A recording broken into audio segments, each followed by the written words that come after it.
Hola, buenas tardes a todos. Mi nombre es Sonia y soy preparadora de oposiciones en ATU Oposiciones. Hoy vamos a hablar de la Ley de Prevención, que es una ley que podemos encontrar en los temarios de las oposiciones de subalterno, ordenanzas, conserje, todo lo que tiene que ver con auxiliar de servicios dentro de la administración pública, y cada vez es más frecuente encontrárnosla en los temarios de auxiliar administrativo de las comunidades autónomas. Sí que es verdad que de la ley de prevención, dependiendo qué oposición te vayas a presentar, te puede entrar pues la ley de prevención entera o te pueden entrar ciertos capítulos de la ley de prevención. Respecto a esto, hay un capítulo que si te cae prevención no falla, que es ese capítulo que hace referencia a los derechos y obligaciones que tenemos los trabajadores en materia de prevención. Dice derechos y obligaciones, sin embargo llama la atención cómo en ese capítulo del que vamos a hablar hoy, todos los artículos están relacionados con los derechos, salvo el último, el artículo 29, que es el único que nos indica las obligaciones que tenemos en materia de prevención. Para hablar de ello, voy a acompañarme de un breve resumen que tengo de ese capítulo, de la Ley de Prevención, y que voy a compartir con vosotros ahora en pantalla.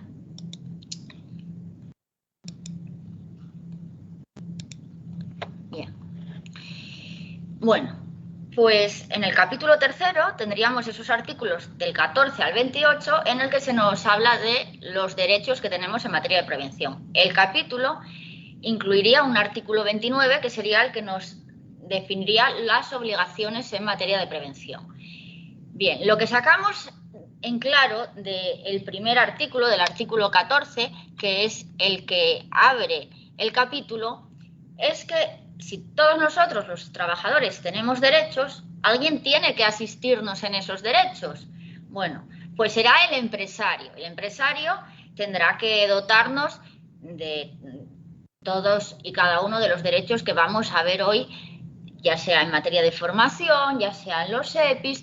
Nosotros no tendremos que en ningún caso correr con los costes de ninguno de estos derechos y será el empresario el que tenga la obligación de asistirnos en ellos. Pero ¿qué pasa? Que nos estamos preparando para presentarnos a una oposición para tener una plaza de trabajo en la administración pública. Por lo tanto, ahí no hay empresario. ¿No tenemos derecho a prevención si trabajamos para la administración pública? Por supuesto que sí. Una de las novedades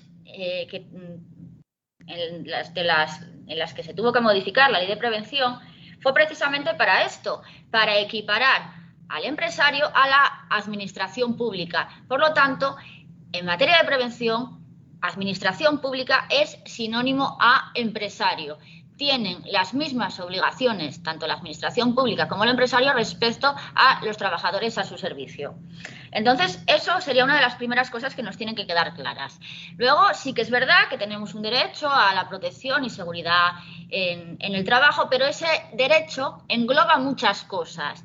Englobaría que el empresario tiene que tener un plan de prevención, que para tener ese plan de prevención, la mejor manera de gestionar ese plan de prevención es haciendo evaluaciones de riesgos y planificaciones de riesgos, que nos tiene que asistir en nuestros derechos de información, consulta y participación, que todos los trabajadores tienen que estar formados en materia de prevención y esa formación vamos a ver cómo va a correr a cargo del empresario, que lógicamente, si hay un incendio en el trabajo o hay una situación de riesgo en nuestro trabajo, tiene que existir una actuación para esos casos de emergencia, que tenemos derecho a esos reconocimientos médicos, a ese control y vigilancia de nuestra salud y que tendremos derecho también a que nos representen en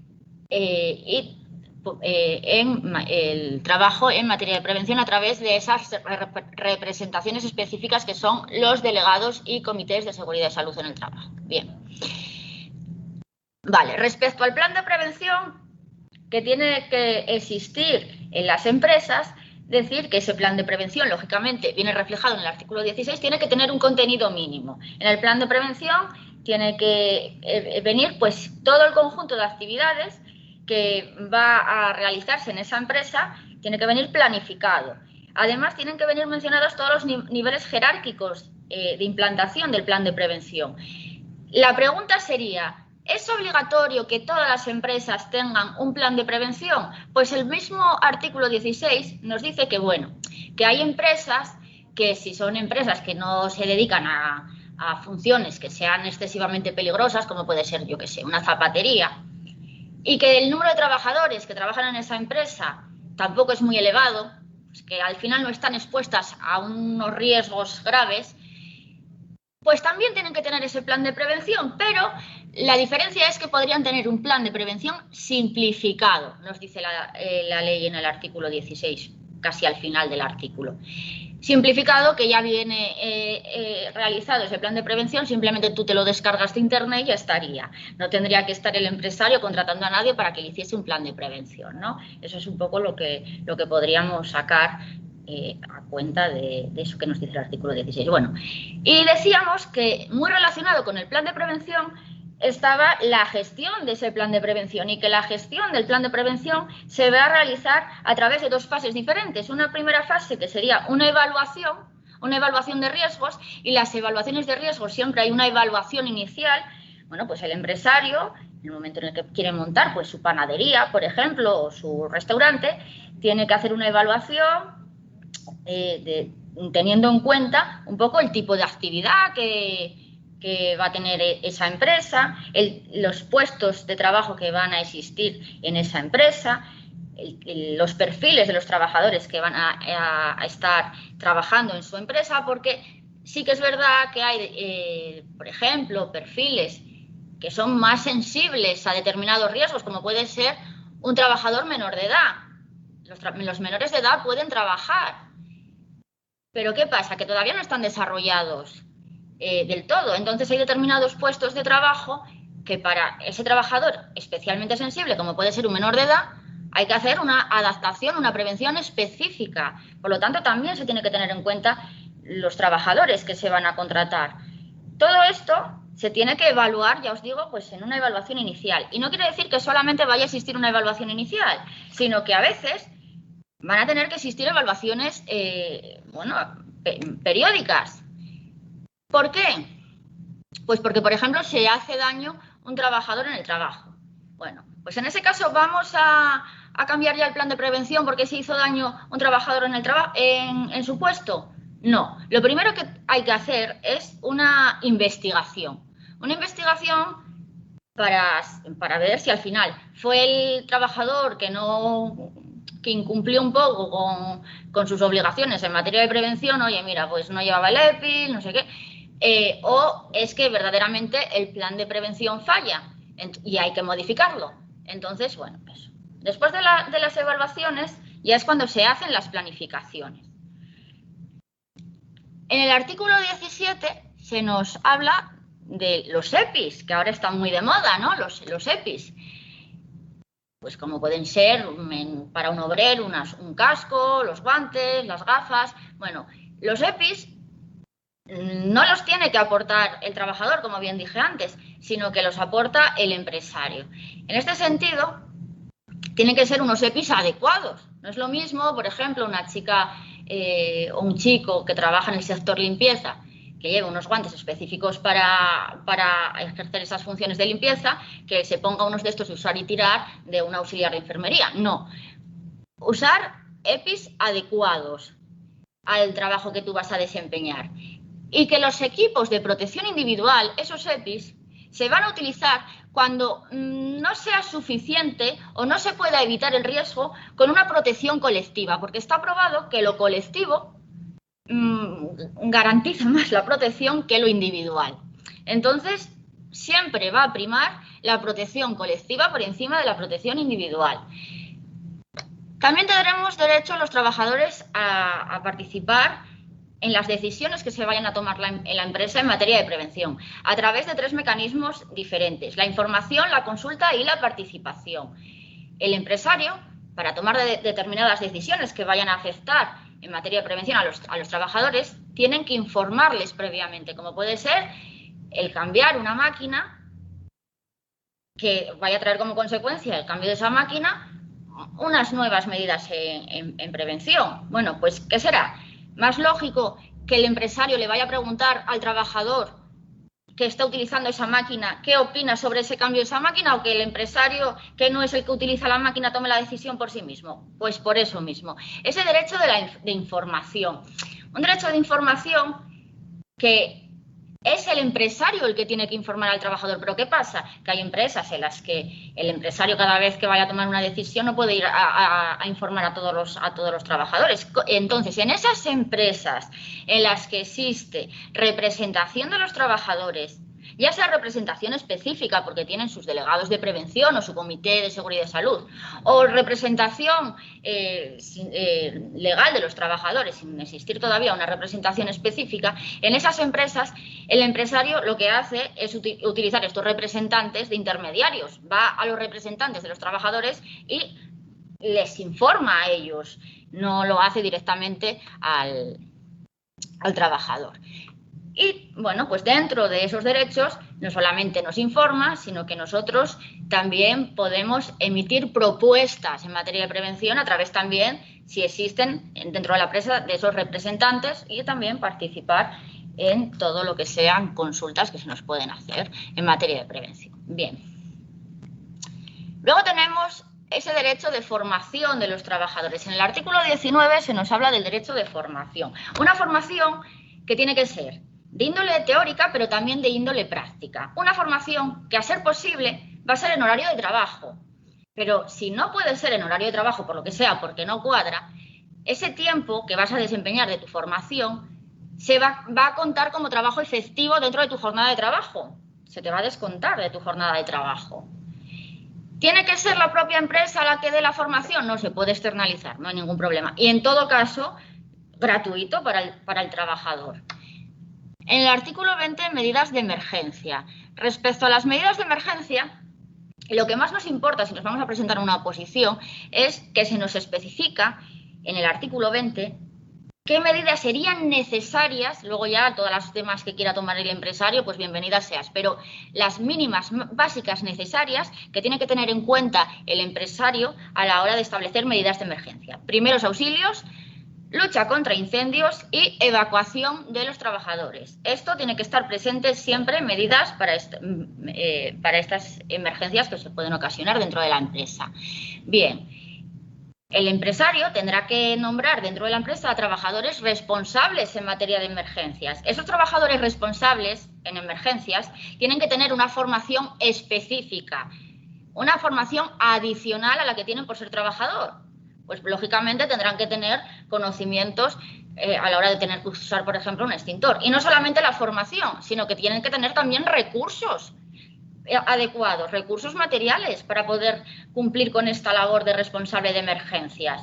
Esos recursos también los va a dar el empresario, por supuesto, y tiene que ocuparse de renovarlos si es necesario. Por ejemplo, el tema de los botiquines en alguna empresa, ¿verdad? Bueno, pues eso. En el artículo 21 se nos habla de otro derecho que tenemos, que es el derecho a no estar expuestos a un riesgo grave e inminente. Y en caso de estar expuestos, porque no nos queda otro remedio por la función de nuestro trabajo, derecho a que el empresario nos informe de que existe ese riesgo,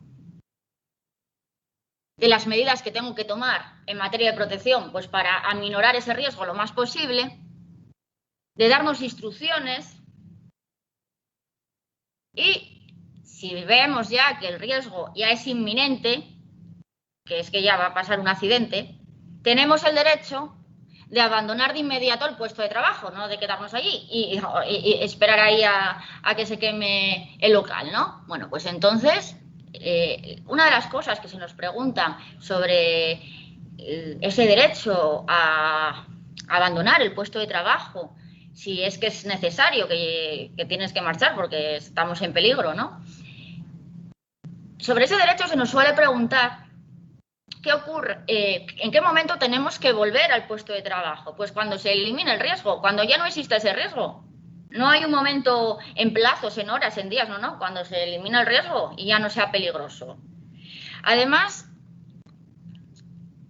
otra cosa que tenemos que tener en cuenta de este artículo es que hay veces que el empresario incumple con esa obligación de adoptar medidas por si acaso estamos expuestos a un riesgo grave e inminente.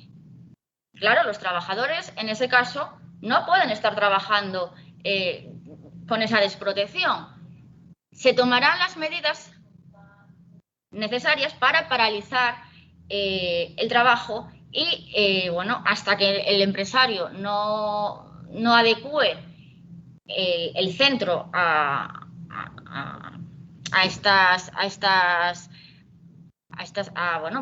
una buena prevención en estos casos, no tener que retomar el trabajo. En este sentido, la decisión que se toma hay que de marchar, porque el empresario pasó de todo, ¿no? Hay que comunicársela al empresario y hay que comunicársela a la autoridad laboral. Y la autoridad laboral, que es inspección, tendrá que decir si estamos errados o no estamos errados, porque igual nosotros decimos, no, es que el empresario pasó de todo y yo no estoy en este trabajo porque es un peligro. Y la autoridad laboral examinará un poco y dirá, pues mira, pues tienes razón, te quedas aquí, ya aviso yo al empresario y hasta que no se solucione todo, tú no vais a volver al trabajo. O te dirá, no, vete ir para allá corriendo porque no tenéis la razón y está todo correcto. Por lo tanto, de inmediato, en caso en el que ocurra esto, en el que abandonemos todos el puesto de trabajo porque consideremos que el empresario no ha adoptado las medidas, comunicación tanto al empresario como a autoridad laboral, y será la autoridad laboral en el plazo de 24 horas la que determinará si te da la razón, ratifica la decisión o, por lo contrario, tienes que volver al puesto de trabajo. Bueno, el artículo 22 se nos habla de la vigilancia de la salud de los trabajadores, del reconocimiento médico, como lo llamamos todos, ¿verdad? El reconocimiento médico es voluntario por parte de los trabajadores. Es más, tienen que dar su consentimiento para someterse al reconocimiento médico. Eso nos lo dice la ley en el artículo 22. Pero hay excepciones en las que, si una ley lo determina, el trabajador tiene que someterse de forma obligatoria al reconocimiento médico. ¿Y por qué puede ser que se le obliga a un trabajador a someterse al reconocimiento médico? Porque está expuesto a determinados riesgos en los que tiene que tener un estado de salud óptimo, o porque está, es responsable de terceros y tiene que estar en un estado de salud óptimo, o está expuesto en el trabajo a determinados riesgos y hay que examinarle periódicamente para ver cómo está respondiendo su cuerpo. Ejemplos, aquí que yo estoy en Asturias, ahora ya no hay tanto, pero el tema de la minería, ¿no? Pues a los mineros que bajaban a la mina y estaban expuestos a mucho riesgo, pues lógicamente tenían que someterse de forma obligatoria a esos reconocimientos médicos. El tema de estar tú siendo responsable de muchas personas, un conductor de autobús, de transporte urbano, pues todos los días tiene la vida de personas en sus manos. En ese sentido, también sería obligatorio, o un bombero, o un policía, que se sometan a ese reconocimiento médico de forma obligatoria. Bueno, en todo caso, los reconocimientos médicos están adaptados al tipo de trabajo que tú desempeñas. Quiero decir, si eres un conductor de autobús, se van a ocupar de mirarte, por ejemplo, la vista, ¿no? Y en ningún caso te vas a someter a pruebas, digamos, invasivas, ¿no? No se van a poner ahí a operarte para sacarte y analizarte algo. Y los resultados de ese reconocimiento médico los vas a tener tú, trabajador. El empresario va a tener el típico apto o no apto y las medidas que tendría que adoptar en caso de que tengas tú alguna dolencia, por ejemplo, que tienes un problema en la espalda y tú en tu trabajo tienes que cargar peso. Pues al empresario se le pondría que hay que adoptar medidas para que no cojas ese peso de forma manual. Por ejemplo, utilizar X grúa para si trabajas en una residencia y tienes que estar levantando a los ancianos de la cama, pues utilizar la grúa, esa que tienen los auxiliares de enfermería, etcétera, etcétera. Se le dice las medidas que se deben de adoptar y el apto o no apto, pero los resultados solamente los tendrá si es que tú trabajador diste ese consentimiento expreso de que pueda tener esos resultados. Y en todo caso, el personal que te va a hacer ese reconocimiento médico es personal especializado y cualificado, no tiene que ser, no, a ver, vamos. En el artículo 23 se nos habla de la documentación que tiene que tener guardada de forma obligatoria el empresario en materia de prevención. Guardada porque en el momento en el que cese en su empresa, si es que en su actividad, si es que cesa, se le va a solicitar esa documentación o porque se le puede solicitar en un momento dado que venga inspección. El plan de prevención, la evaluación de riesgos, la planificación de la actividad preventiva, los controles de los estados de salud que se le vaya a hacer a sus trabajadores y la relación de accidentes de trabajo y enfermedades profesionales que hayan causado baja de más de un día.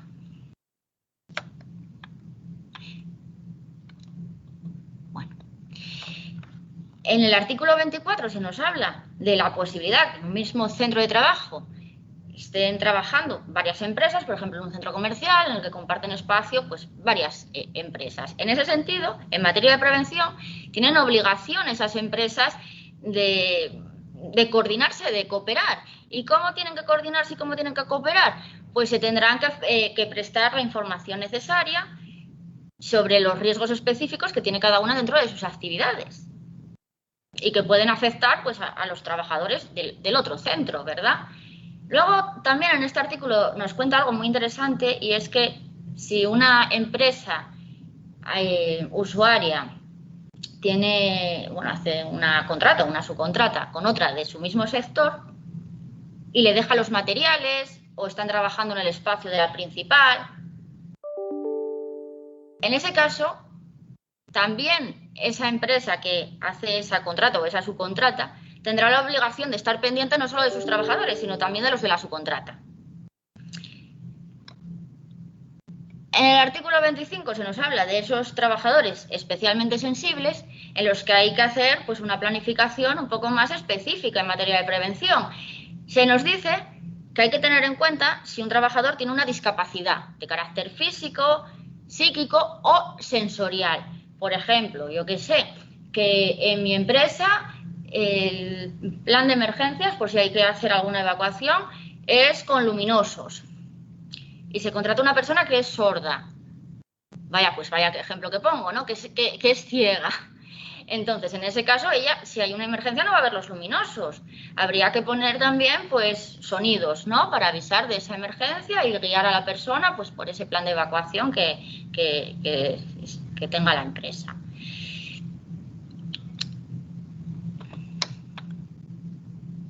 En el artículo 26 se nos habla de la protección a la maternidad. Dentro de este mismo artículo, en el de protección a la maternidad, está el de la protección en lactancia materna. Materna no, natural, pero de momento la natural solamente la puede realizar la madre, ¿no? En este sentido, nos dice que, bueno, que una mujer que está embarazada y que de repente no puede estar en su puesto de trabajo porque eso supone un riesgo para su salud o la de su embarazo y su bebé, en ese caso pues hay que hacer una adaptación del puesto de trabajo. Dentro de hacer una adaptación se tienen en cuenta, se valora, pues si esa persona trabaja turnos, quitarle los turnos, si esa persona trabaja de turno de noche, pues quitarle el turno de noche, porque sí que es verdad que, bueno, pues que causa mucha ansiedad, trabajar de noche o trabajar a turnos, y se intenta eliminar eso si es que con eso se va a solucionar el problema dentro de esa adaptación. Que otra de las posibilidades es que igual pasas muchas horas de pie, por ejemplo, en tu puesto de trabajo, entonces seguir en el mismo puesto de trabajo, pero combinarlo con otras funciones en las que no vayas a estar las 8 horas de pie en el puesto, ¿no? Estar menos rato en ese puesto de trabajo y buscar un complemento dentro del centro. ¿Qué pasa? Que a veces no puedes hacer la adaptación de tu puesto de trabajo, no se puede hacer la adaptación. Entonces nos dice el artículo 26 que lo que se tendrá que hacer es buscar otro puesto dentro del centro de trabajo en el que vayas a desempeñar otras funciones y compatibles con tu estado, pero de la misma categoría profesional en la que tú estás contratada. Mismo sueldo, mismo todo. Si no se puede, porque no lo hay, no existe, uno que sí que de la misma categoría, iríamos a buscarlo a la categoría inferior, manteniéndote a ti los mismos derechos retributivos. ¿Cuánto tiempo vas a estar en ese otro puesto, que no es el tuyo? Mientras que persiste el riesgo, no hasta que tengas al bebé, hasta que persiste el riesgo. Puede ser que no encuentres ningún puesto y es ya ahí cuando te vas para casa. Pero no te vas para casa hasta que nazca el bebé, que eso es lo que mucha gente piensa. Te vas para casa hasta que se elimine el riesgo o encuentren en el centro de trabajo un puesto en el que te puedan meter, así de claro. Y os había dicho que aquí también viene el tema del riesgo durante la lactancia natural. Bueno, pues los derechos son los mismos, exactamente los mismos, para maternidad que para lactancia, que si hay un riesgo, pues que te busquen otro puesto o si no te vas para tu casa, el resumen, ¿no? Pero aquí, claro, hay personas que le dan el pecho al bebé 1 año, otras que se lo dan 2, otras que se lo dan 3 años. Entonces aquí sí que han puesto un límite temporal. Y han dicho que a los 9 meses como máximo que tenga el bebé, pues tú tendrás que reincorporarte al centro a tu puesto de trabajo. Que luego ya, si se fastidia la leche, pues que le des biberón de leche artificial. Bueno, en el artículo 27 nos habla de la protección a los menores. Hice referencia a ellos antes, son también especialmente sensibles los menores, sí que pueden trabajar. Pero claro, a ver, los menores son un poco peligro a la hora de trabajar. ¿Por qué? Porque todavía no se han desarrollado, ni físicamente ni emocionalmente. Todavía no son personas, digamos, maduras. Además, todavía no han tenido pues experiencias laborales, claro. En lo normal, ¿no? Entonces, sí que hay que tener en cuenta todo esto a la hora de contratar a un menor, a la hora de hacer una planificación en materia de prevención.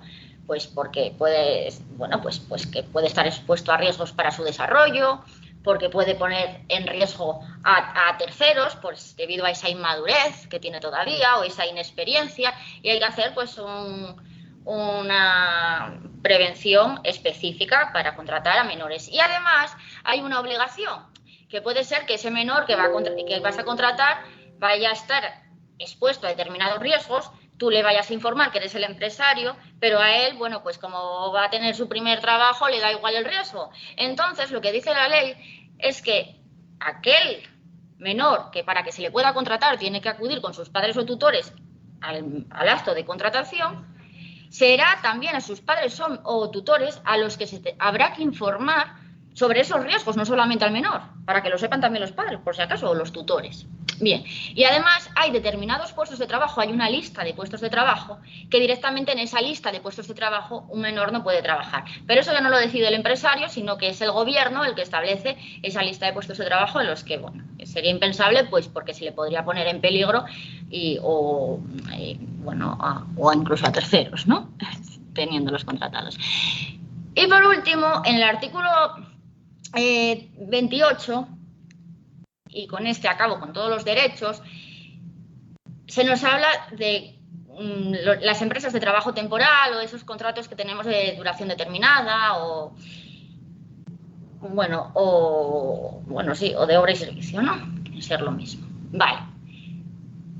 Este artículo un poco se lo podían haber ahorrado, sinceramente, porque lo que te cuenta el artículo es que tú, trabajador, tienes los mismos derechos en materia de prevención, tengas un contrato indefinido que un contrato determinado, que un contrato temporal. Claro que sí, porque no ibas a tener los mismos derechos en materia de prevención. No tienes que estar tan seguro si eres contratado para 2 meses, que como... Por eso se lo podían haber ahorrado.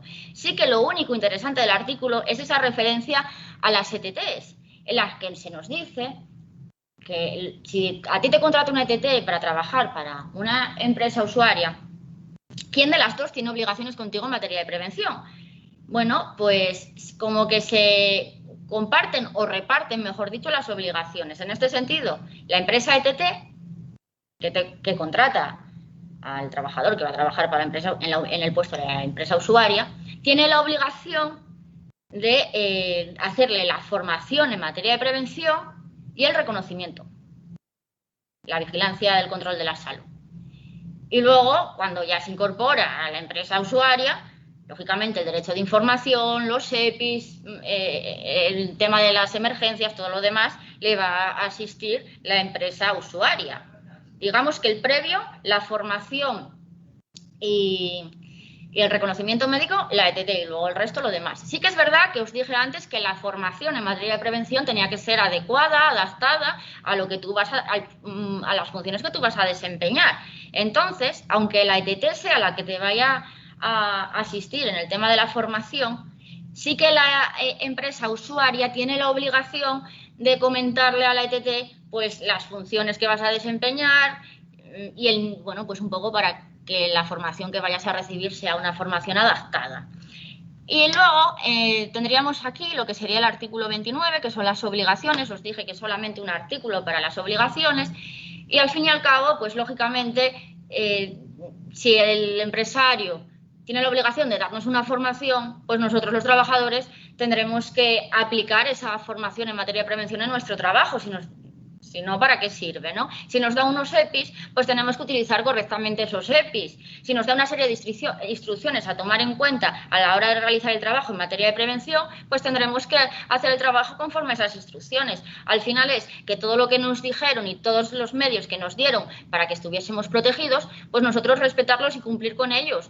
El resumen del artículo 29, que es una de las preguntas que se nos hace también bastante en los test, es que nosotros tendremos que hacer nuestro trabajo conforme a la formación recibida y a las instrucciones dadas por el empresario en materia de prevención, por el empresario, no por los delegados de prevención, no por los representantes legales, no porque el Comité de Seguridad de Salud, porque seguramente las instrucciones las vayamos a escuchar, las vayamos a recibir de ellos, de los delegados de prevención, pero son instrucciones que han sido dadas por el empresario, porque ha sido el empresario el obligado a cumplir con todo el tema de la planificación. O sea que no caigáis en esa pregunta. Y terminé con esto. Deciros que ha sido breve pero intenso, en el sentido en que son muchos artículos. Quise tocar de todos los artículos las cosas más importantes, las principales. He ido bastante rápido para que me diese tiempo a tocar todos los artículos.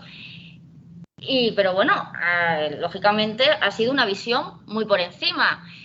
Si queréis saber más sobre este tema o queréis prepararos una oposición, no dudéis en entrar en nuestra página de oposiciones, el grupo ATU, y ahí podréis solicitar la información del curso de oposición que más os interese. Podéis rellenar el formulario o podéis llamar al teléfono móvil que tenéis en pantalla. Bueno, pues con esto yo me despido. Muchas gracias a todos y hasta pronto.